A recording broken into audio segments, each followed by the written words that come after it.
What's up, wild people? Welcome back to my channel. If you're new, I'm Alexandria Denise. In a different video, I talk about how I use worms to replenish my soil. But if you're too squeamish for the wigglers, then you'll be relieved to know that there are other ways to keep your soil healthy. Like every living organism, plants need nutrients to grow, and fertilizers help do just that. Thing is, the market is fertile with options, both natural and synthetic, and if you're not careful, it could be the fine line between a happy harvest or a sad one.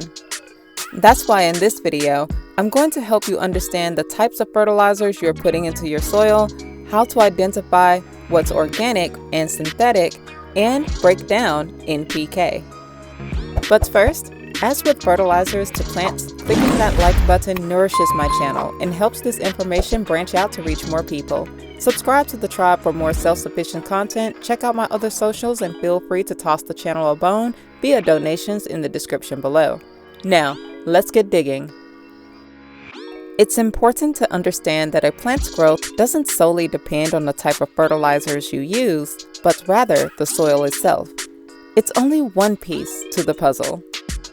You can use the top-of-the-line brands, but if your growing conditions aren't right, your efforts will be futile. So before wasting time and resources on fertilizing, I highly suggest you do research asking questions like, what type of soil does this plant thrive in? Or does it like acidic or neutral soil? What's the temperature and moisture preferences, etc. As stated before, a plant's growth isn't just achieved by fertilizers, but help from some friends underneath. You see, within the soil is a whole different ecosystem of living organisms like insects, fungi and bacteria, nematodes, and other small invertebrates. They work together to break down nutrients like nitrogen, carbon, and other minerals to put back into the soil.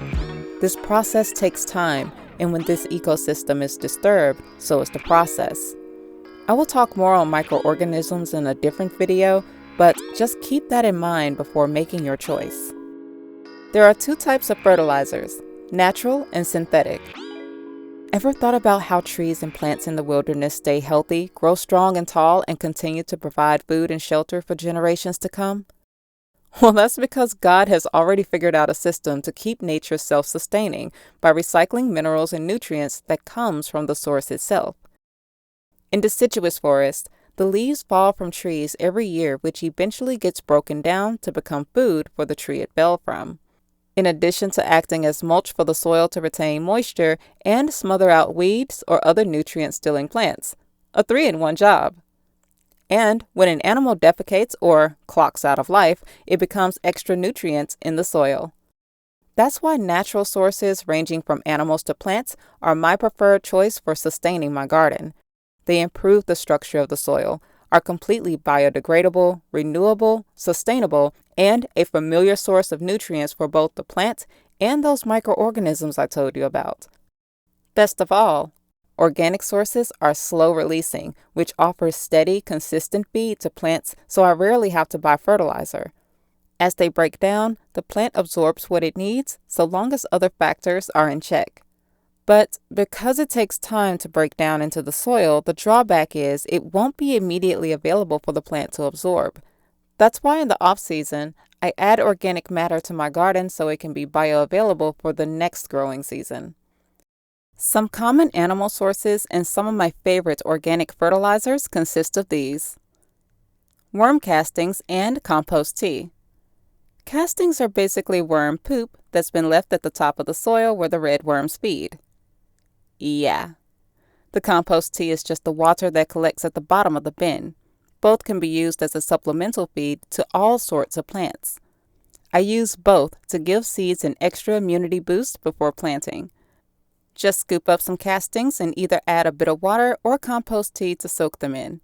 This usually works out for me to minimize risk for disease later on. Blood meal is a byproduct of the livestock industry where that life liquid is collected, boiled to dispose pathogens, dried, and packaged for use in your garden.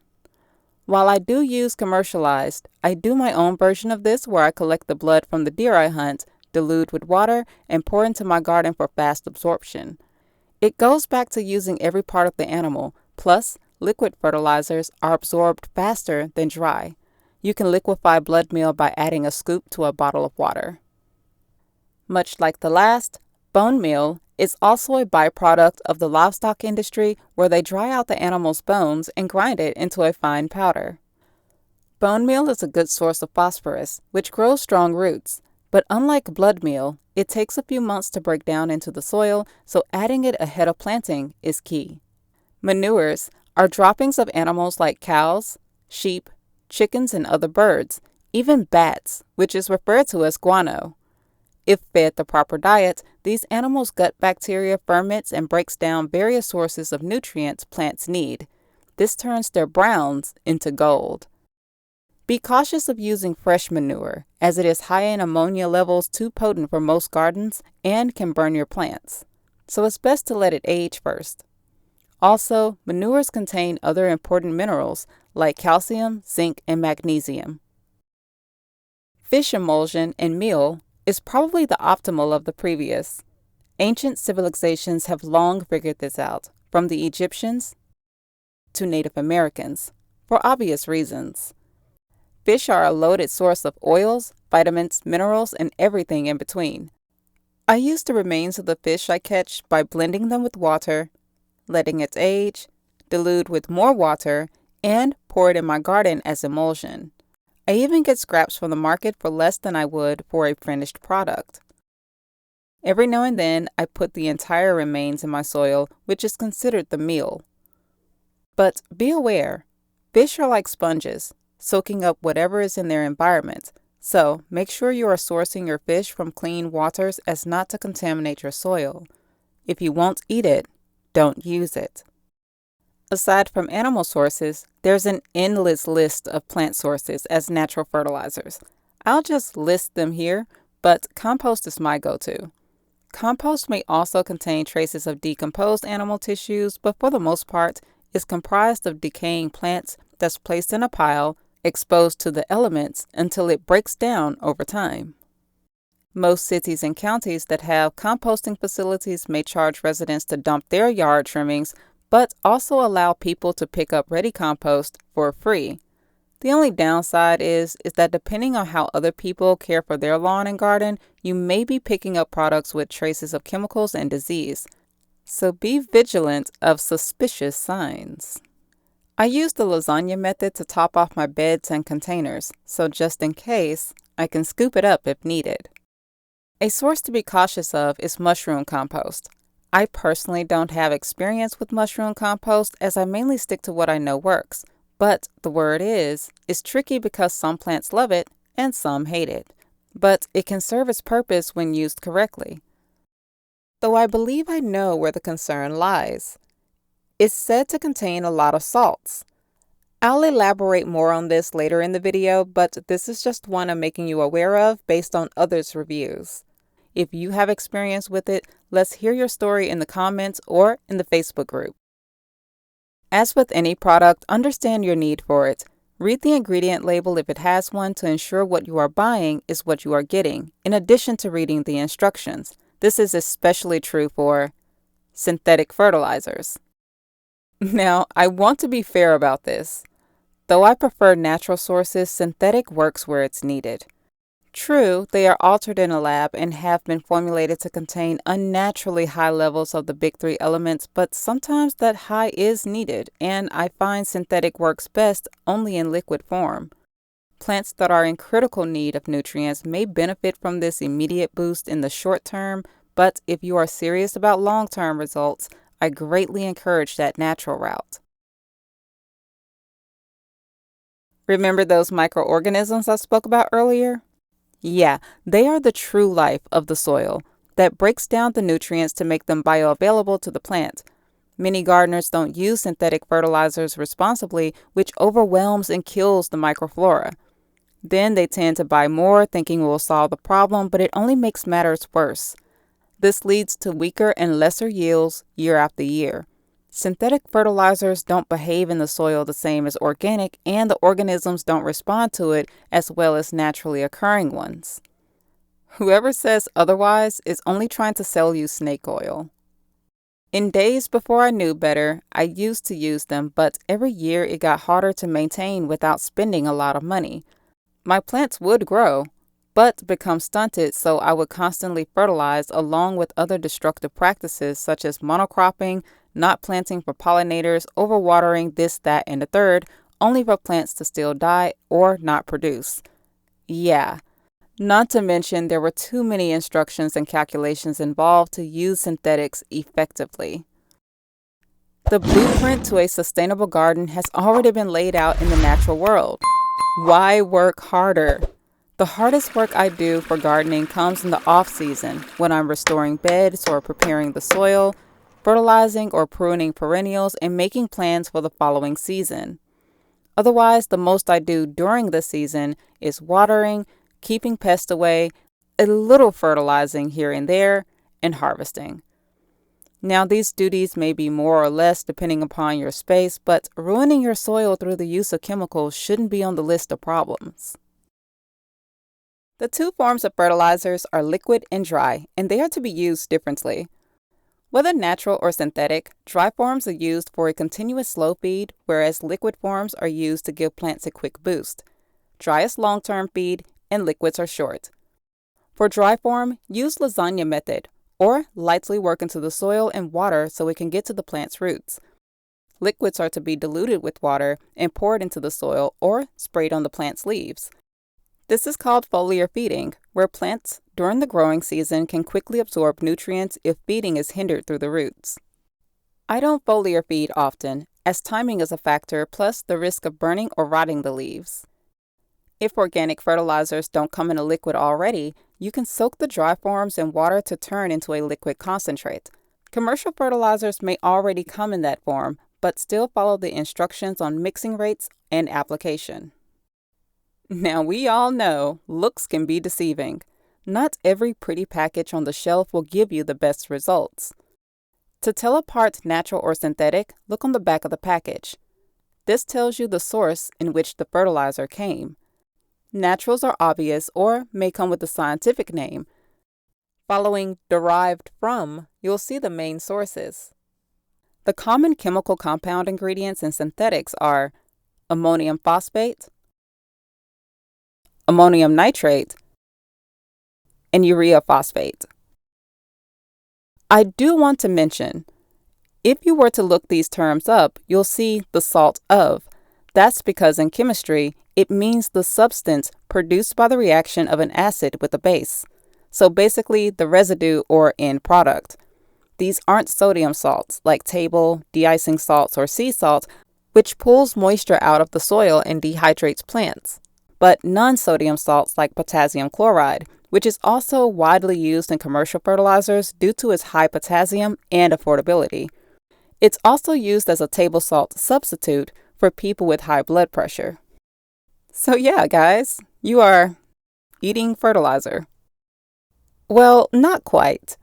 Muriate of potash is a naturally occurring mineral collected in brines of salt lakes and the ocean. But even if natural, high intake levels of potassium of any kind is toxic and will clock you out of life.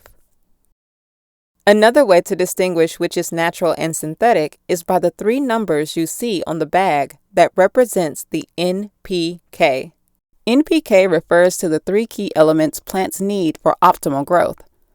They are defined by their place on the periodic table, with N being nitrogen, P phosphorus, and K potassium. In this order, the letters are replaced by numbers that represents the rough percentage of each element tested in the product. Example, if a product reads 4-2-1, you know that there is 4% nitrogen, 2% phosphorus, and 1% potassium. If the NPK reads 12-12-12, then that also reflects the percentage. But notice how one set of numbers is smaller and not evenly matched like the other. If you're thinking what I'm about to say, then you are correct. There are very few natural sources that will score such a high balanced number in all three elements. It may be high in one or two, but in all, it's most likely a synthetic mix. Pure blood meal is typically high in nitrogen and nothing else, so its NPK would read 12-0-0. or fish meal 5-1-1. If the numbers are even, it would usually be low, like compost or worm castings at the average ratio of 1-1-1. Fertilizers with outrageously high numbers, balanced or uneven on any element, is considered sus. But it's also about what's tested in the product. Now that you know how to read them, what do they do for the plant? Choosing when and what fertilizers to use depends on the conditions and growing stage of your plant. Nitrogen is a key macronutrient and is always important, but more so in the beginning phases. In order to produce yields, plants need to grow strong, luscious leaves to make sugars that fuel growth.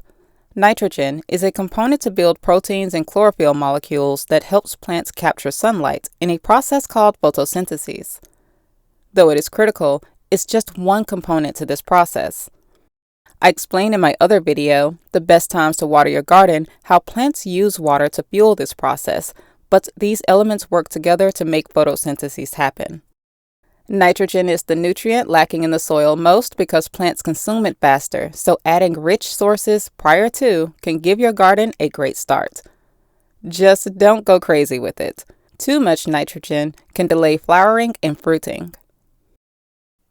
Phosphorus promotes strong roots that keep plants stable, but also promotes stem, fruit, and seed production, making it the second most important in the beginning stage.